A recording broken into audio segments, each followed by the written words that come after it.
Megamaniacs, you got Mr. MegaManFan here. Like, share, comment, subscribe. You know all the things to do. Today, I am going to take a look at a couple of Evercade compilations, and I'm going to give my raw reactions to them live and uncut as I do this. So, it's the kind of format that I mentioned recently. A friend of mine is fan-friendly to. He thinks that it's better to do videos without a script, not plan everything you're going to say ahead of time. So I'm going to try dabbling more in the raw, uncut videos. Not that I wasn't doing unscripted videos to begin with, but maybe taking that a step further and just doing instant reactions when I try something new. And what I'm going to try here today is two Atari collections for the Evercade verses. But first, I have to take out the Intellivision and MegaCat collections so I can put those Atari collections in. Now that I've got them out, let me show you what we're working with today. I ordered these from Castlemania Games, hashtag not sponsored, but they were going to get in some reprints, and I thought I should take advantage of pre-ordering them, and they recently arrived, so I am pretty happy with that. But now I've got to get them out of the shrink wrap and into the Evercade itself. And since this is a pair of collections, it might be worthwhile to check and see what happens when both of them are put in and see if we get bonus games or extras of any kind. So fun little experiment here, as well as a hot take if you want, an instant review of these compilations. You probably heard my watch going off, by the way, which is part of the proof that we're not scripting this in any way, because otherwise I might have muted my watch before I started opening these things, but too little too late now. It is what it is. And as long as I'm standing up, I will put away the two compilations I just took out before I put these two new ones in. They really do, I don't know if pander is the right word, but I'll use it anyway, pander to the collector by making these games physical as opposed to digital. And I am not mad about that in any way. I am very happy that they decided to make a console with physical games that you can collect, display, and play. You get all of the enjoyment without any of the hang-ups of not owning a physical product that may someday have a server that goes down and you're left with nothing to show for it when that happens, which has become a very prominent issue recently with, let's say, Wii, because that service recently discontinued, although you can still download stuff you already bought for a few years. Wii U and 3DS are going the same way very, very soon. And there's concern about PlayStation 3 as well, given that they've removed the ability to pay for it through a credit card. So this is Atari Collection 1 that I just put in. And it appears we have 20 games, starting with Adventure and going all the way through Yar's Returns. So let's see what happens when I put Collection 2 in. And before I do that, I'm just going to make a spot for these on the shelf. Atari Collection 1 can go right here. Atari Collection 2 will go next to that. And it's super nice that they come in these clamshells as well. It's a very sturdy way to hold them, and it's very reminiscent of Good old-fashioned Sega Genesis games. So here's collection number 2.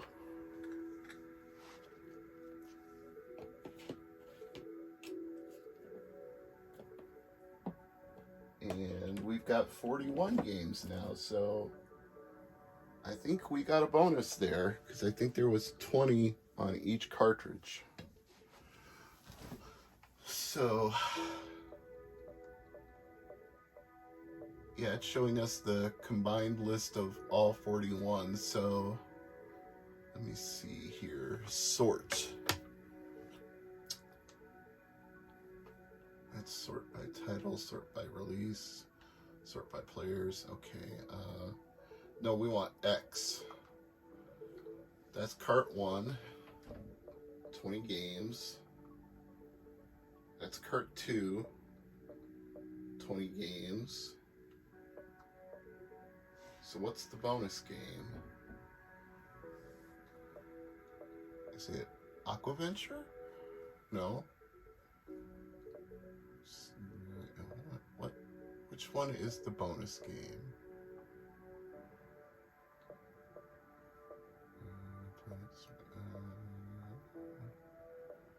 Something has got to pop out here somewhere as being the bonus game.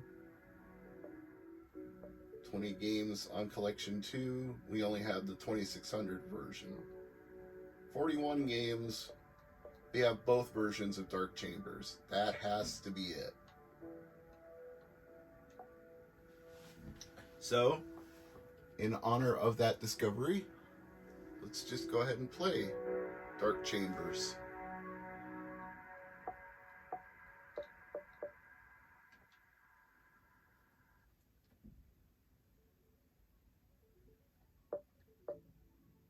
If I can select it. There we go. Last save wouldn't do much of anything because this is the first time playing it.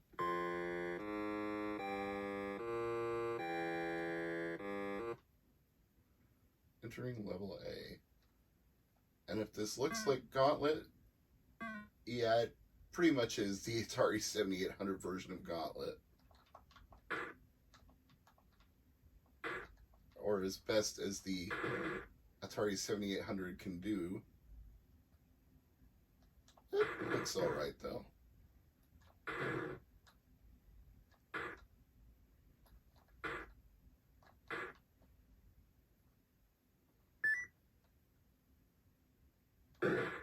There will obviously be some limitations. You won't hear things like, Warrior needs health badly. Entering level B.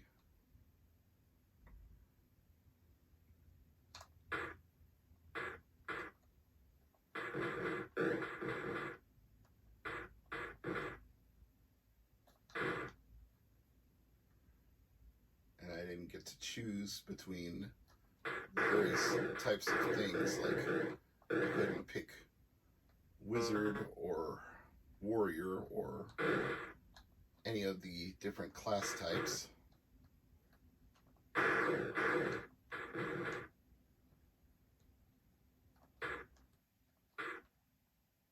It could badly use some music. It's not that it's not fun, but it's pretty bone dry without anything other than the sound of you shooting.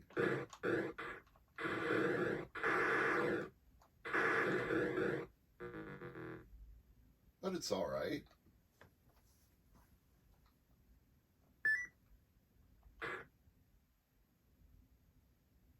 And the scrolling is smooth, albeit a tad bit on the slow side.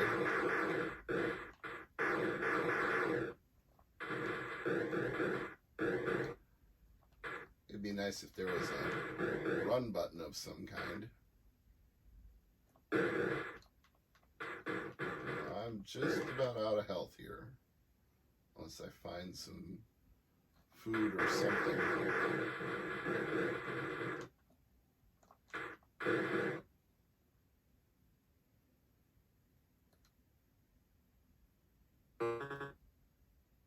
Well, at least I'm collecting items. And I've unlocked another path out of this level. Entering level D. Oh, there's some food. Well, you know what? Why don't we just save the game now?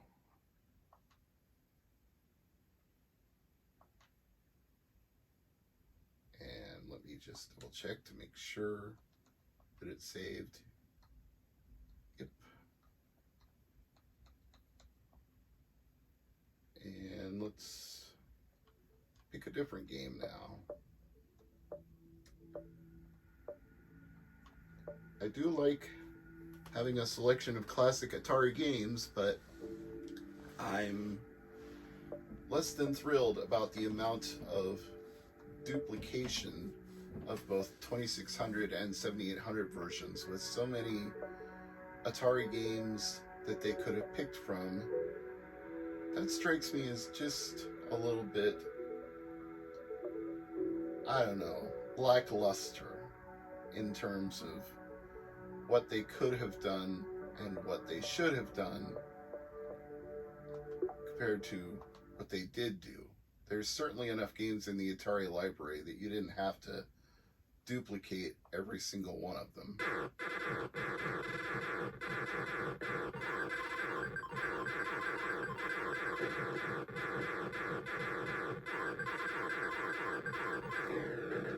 Oops. Not very smooth.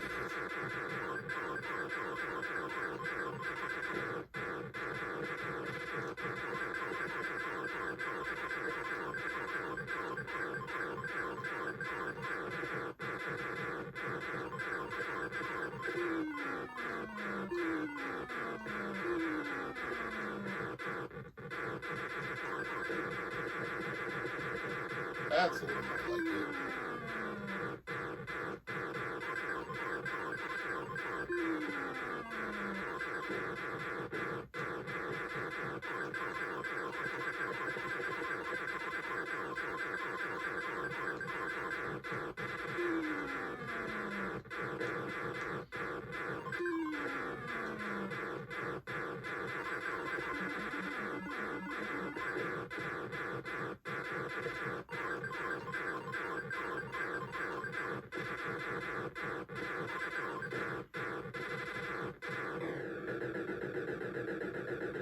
That was a pretty decent run. Not spectacular, but acceptable.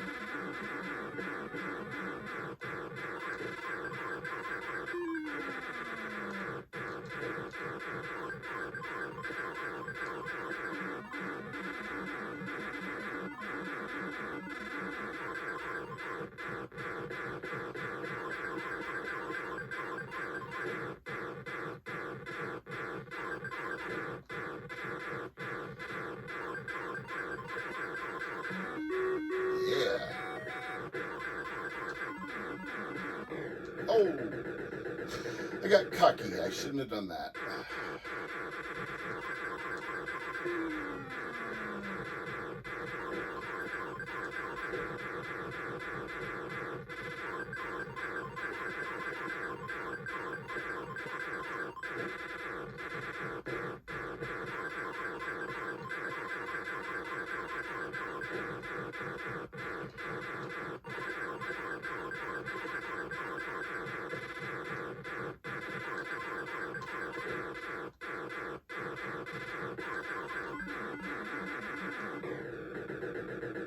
That should be game over.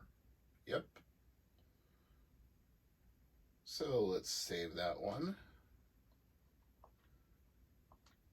I do like the save and load features on the Evercade Versus.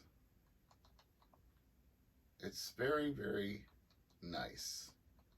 It's what you would expect on any kind of RetroPie or classic gaming setup anyway, so it almost seems like a must, but Evercade Versus has really embraced the idea. They have not shied away from it.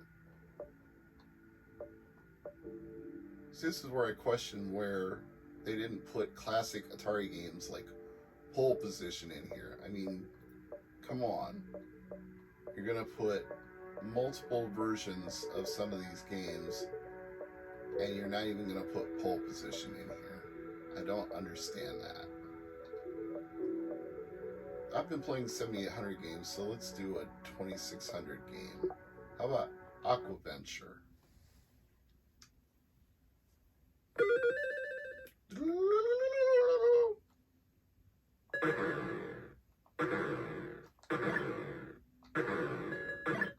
Shoot the fishies. Don't get hit by the fishies, because that kills you.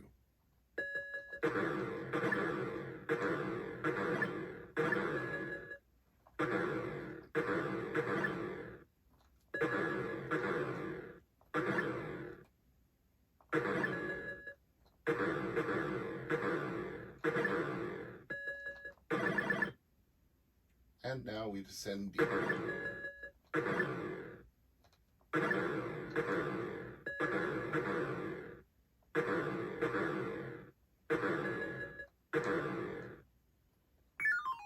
I ran out of air. I don't remember, how do you get air in this?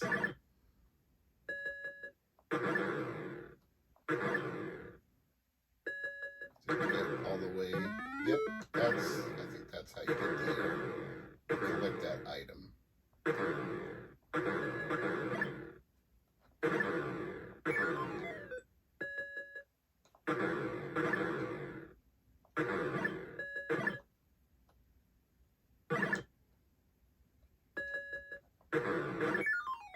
I shot it and I died anyway. What was that about? I call BS on that.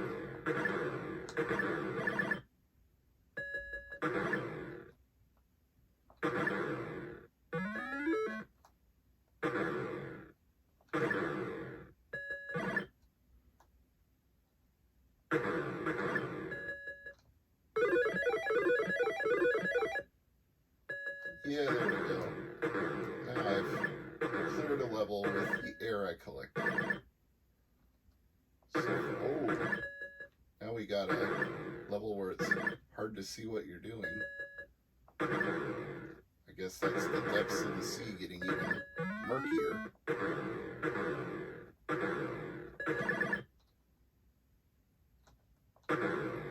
Try to work my way back up without getting hit by anything. And there we go. A simple but fun game. Oh, now I can barely see myself at all. And this is just the first area. Oh, that's a little better.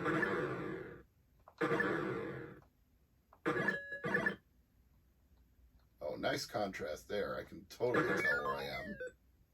Didn't stop me from dying, but I could totally... And then I go back up to the top and I can't see myself at all. Oh well. That was a pretty good run. I'll save that.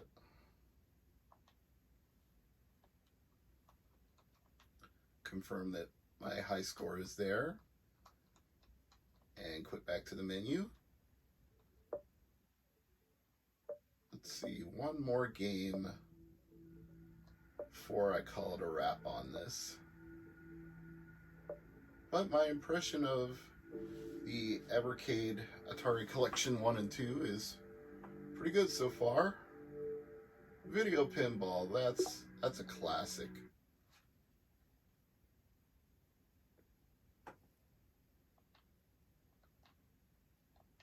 Not a whole lot of meat and potatoes to the game itself, but it's good for what it is. You kind of just accept the limitations of Atari 2600 when you play something like this. But video pinball was certainly fun enough. There was an even better game called Midnight Pinball. That would have been one to include on this. Why didn't they include Midnight Pinball? I don't know. Maybe they're waiting for Atari Collection Volume 3. If they do that, let's not have so many duplicates like we already had. Let's try to get more Atari 2600 and 7800 games that are unique from each other. And what would be wrong with including some Atari 5200 games in a compilation like this? I see no reason it couldn't be done.